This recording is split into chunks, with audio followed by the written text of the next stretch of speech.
وهدى ورحمة للمؤمنين. اعوذ باللہ من الشیطان الرجیم، بسم اللہ الرحمن الرحیم۔ آیت نمبر 196 197 بھی آج ہی پڑھ لیں گے۔ لا یغرنک، نہ دھوکے میں ڈالے تجھ کو۔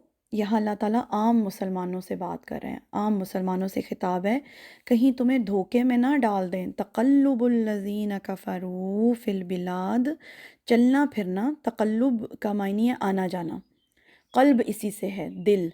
قلب کو قلب کیوں کہتے ہیں؟ کیونکہ الٹ پلٹ ہوتا ہے، اسی سے تقلب کے کیا معنی ہوئے؟ چلنا پھرنا، آنا جانا۔ اور پھر موقع کے حساب سے اس کے اندر غرور، تکبر، اکڑ کے بھی معنی آ جاتے ہیں، یعنی دندناتے ہوئے چلنا پھرنا ان لوگوں کا جنہوں نے کفر کیا ملکوں میں یا شہروں میں۔ یعنی اللہ تعالیٰ عام مسلمانوں سے یہ بات کہہ رہے ہیں کہ کہیں تمہیں کافروں کا اس طرح غرور اور تکبر سے شہروں شہروں، ملکوں ملکوں چلنا پھرنا دھوکے میں نہ ڈال دے۔ اس آیت کو سمجھنے کے لیے ہمیں وہ نفسیات سمجھنی پڑے گی سب سے پہلے تو اس وقت کے مسلمانوں کی، کہ جس وقت لوگ نئے نئے مسلمان ہو رہے تھے نبی صلی اللہ علیہ وسلم کے دور میں، صحابہ کرام مکہ کے اندر بہت ہی تکلیف والی زندگی گزار رہے تھے۔ جو مسلمان ہوتے تھے لوگ، آپ سوچیں گھر ٹوٹ رہے تھے، کسی گھر میں بچے مسلمان ہو رہے ہیں، ان کو گھر بھی چھوڑنے پڑ رہا ہے، والدین بھی چھوڑنے پڑ رہے ہیں، مال بھی چھوڑنا پڑ رہا ہے۔ تو اس وقت مسلمان بہت ہی کمزور تھے، بڑی مشکل میں زندگی گزار رہے تھے، بائیکاٹ ہو رہے تھے، ان کو شہروں سے نکالا جا رہا تھا۔ ایسے میں اس طرح کی سوچ کا دل میں آنا بہت ہی نیچرل بات ہے کہ ہم تو مسلمان سوچتے ہوں گے نا کہ ہم تو اللہ پر ایمان لانے والے لوگ ہیں، ہم تو مسلمان ہو گئے ہیں، ہم تو اللہ کے فرما بردار ہیں، ہدایت کے راستے پر ہیں، مگر ہم کتنی تکلیف میں زندگی گزار رہے ہیں۔ ایسے میں جب وہ ان کافروں کو دیکھتے ہوں گے، کافر دندناتے پھر رہے ہیں، ان کے جو قافلے تھے کافروں کے شان و شوکت سے، وہ ملکوں ملکوں پھر رہے ہیں، آ رہے ہیں، جا رہے ہیں، بڑے ان کے مزے ہیں، تو ایسے میں یہ خیال دل میں آنا بہت نیچرل بات ہے ایک مسلمان کے، کہ ہم تو اللہ کی زمین پر ہدایت کے راستے پر ہیں، مگر کتنی تنگی اور کتنی تکلیف ہے ہمیں۔ اور یہ جو کافر ہیں یہ اللہ کی زمین پر گناہ کے راستے پر ہیں، اللہ کی نافرمانی کر رہے ہیں، مگر کتنے مزے سے یہ لوگ زندگی گزار رہے ہیں۔ تو اس نفسیات کو اللہ تعالیٰ ایڈریس کر رہے ہیں کہ کہیں تمہیں دھوکے میں نہ ڈال دیں ان کافروں کی جو ٹھاٹ باٹ ہیں۔ اور پھر یہی بات اگر جنرلی ہم اپنے اوپر بھی لے کے سوچیں، ابھی پچھلے دنوں میں ایک لیکچر سن رہی تھی جس میں ایک بندے نے سوال کیا ایک شیخ سے، کہ سوال یہ تھا کہ وہ شخص بہت ہی تکلیف میں تھا۔ اس نے پوچھا کہ میں اللہ تعالیٰ کی تمام باتوں پر عمل کرتا ہوں، میں ایک اچھا مسلمان ہوں، اور میں تمام حلال اور حرام کا بھی خیال رکھتا ہوں، میں نماز روزہ زکوٰۃ سب کرتا ہوں، میں اللہ کی تمام حدود کا خیال کرتا ہوں، مگر پھر بھی میری زندگی میں تکلیفیں اور مشکلات ہیں کہ ختم ہونے میں نہیں آ رہی، میں بڑی تکلیف میں زندگی گزار رہا ہوں۔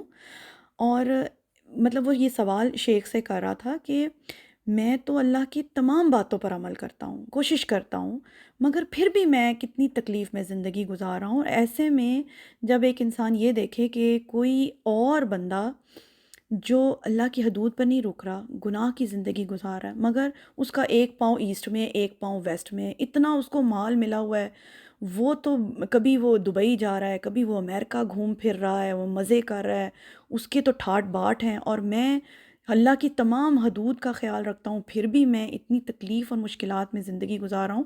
تو یہ سوال کا دل میں آنا بہت نیچرل ہے۔ اس بات کو اللہ تعالیٰ ایڈریس کر رہے ہیں کہ تمہیں کہیں دھوکے میں نہ ڈال دیں ان لوگوں کے ٹھاٹ باٹ جو کافر ہیں۔ متاع قلیل، بہت تھوڑا فائدہ ہے۔ یہ جو دنیا کی زندگی ہے اللہ کے نزدیک اس کی کوئی حیثیت ہی نہیں ہے۔ اللہ کہتے ہیں متاع، فائدہ ہے، کیا؟ قلیل، بہت ہی تھوڑا۔ دنیا کی زندگی کی مثال آخرت کے مقابلے میں بالکل ایسے ہے جیسے ایک بہت وسیع و عریض سمندر ہے، اور اس میں کوئی اپنی انگلی ڈبو کر نکال لے تو انگلی پہ جتنا پانی لگے گا نا، اتنی ہی اوقات ہے اس دنیا کی زندگی کی، اتنا ہی بس متاع ہے، اتنا ہی بس فائدہ ہے۔ اور آخرت پورے سمندر کے برابر ہے، یعنی متاع قلیل، بہت تھوڑا فائدہ ہے۔ ثم مأواہم جہنم، پھر ان کافروں کا ٹھکانہ اصل میں کیا ہوگا؟ جہنم و بئس المہاد، اور کتنا برا ٹھکانہ ہے۔ یعنی دنیا کی زندگی میں یہ چاہے جتنے مرضی مزے کر لیں، جتنی مرضی فائدے اٹھا لیں، جتنا مرضی عیش کر لیں، اگر کوئی اللہ کی نافرمانی میں زندگی گزارا ہے، اس کو دیکھ کر تمہارے دل میں کبھی یہ خیال نہیں آنا چاہیے کہ میں تکلیف میں ہوں اور وہ خوش ہے۔ یہ بہت تھوڑی سی قلیل زندگی ہے، اس میں اگر کوئی فائدہ اس کو ملا بھی ہے تو آپ کہہ لیں کہ نہ ہونے کے برابر، کیونکہ اصل زندگی آخرت کی زندگی ہے، اور ایسے لوگ جو کفر کی حالت میں زندگی گزار رہے ہیں ان کا بالآخر ٹھکانہ جہنم ہوگا۔ ٹائم ہو گیا، انشاءاللہ تعالیٰ تھوڑی سی بات اس پہ کل دوبارہ مزید کر لیں گے۔ سبحانک اللہم و بحمدک، اشہد ان لا الہ الا انت، استغفرک و اتوب الیک۔